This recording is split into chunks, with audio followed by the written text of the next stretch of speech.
What's up, Rams, and welcome back to Cam's Corner. I'm your host, Cameron Evig. Man, am I so glad to be back right where I belong next to the TV now that we're done with spring break.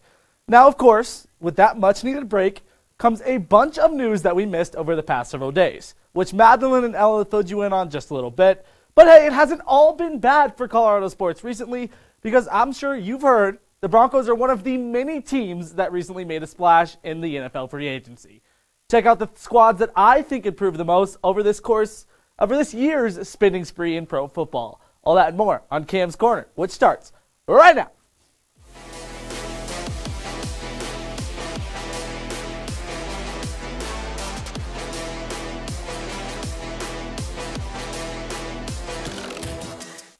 It may be the NFL offseason, which you might think is a slow time for football news. But like I said at the top, the league has been, pretty active recently, with big trades left and right, and some massive free agent pickups making the NFL look like it's Madden. So, with that being said, I'm sure you want to hear what I thought about all the madness. Who wouldn't?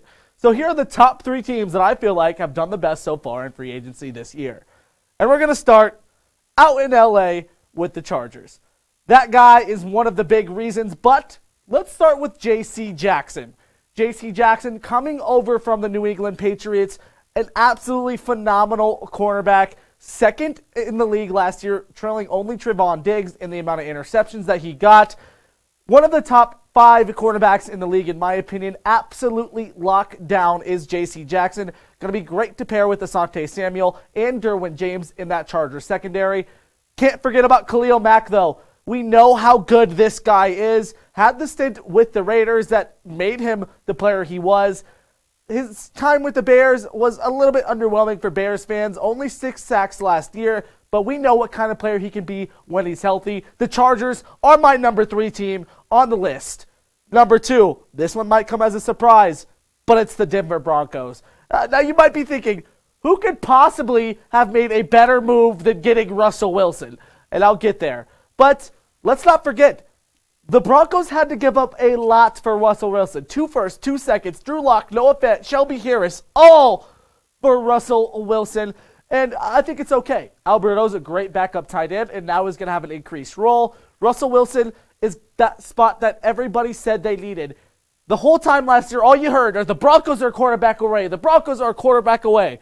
Well, we got a quarterback. Along with a quarterback, we got Randy Gregory, who has been a very good pass rusher for the Cowboys in the past, and he can get back to the level where he is an elite pass rusher, as we saw him do before. A big contract for Randy, which is a little concerning, but at least we're not paying Von Miller $150 million like the Bills are.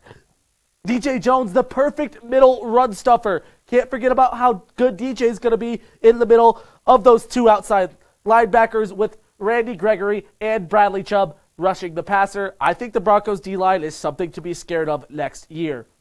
Finally, the number 1 team, the Las Vegas Raiders, and now that hurts to say, but Chandler Jones and Davante Adams are now on the Raiders, Davante Adams being back with his old college quarterback, and it's gonna be a great time for Derek Carr because of how much chemistry these two have. At Fresno State, they were absolutely unstoppable, being 15th in the nation at one point. And Davante Adams is still, for my money, the best receiver in the league. Cooper Kupp had a phenomenal year. But overall, I think Davante still has a little bit of an edge on him. Can't forget about the Chandler Jones sighting, right across from Max Crosby. Chandler Jones, Max Crosby. Who do you double team? You got to double them both. You leave a tight end in. What do you do? All I'm saying is this AFC West is the best division in football, not close. And these D-lines in the AFC West, excluding, the Chiefs, who have Chris Jones but are missing that second pass rusher. Wow, this NFL season is going to be an absolute doozy. And, I could talk about how much the NFL has changed over a short 7-day period for hours and hours, but unfortunately, that's all the time I got tonight. But hey, we aren't done just yet. You better stick around for Out of Pocket right after this.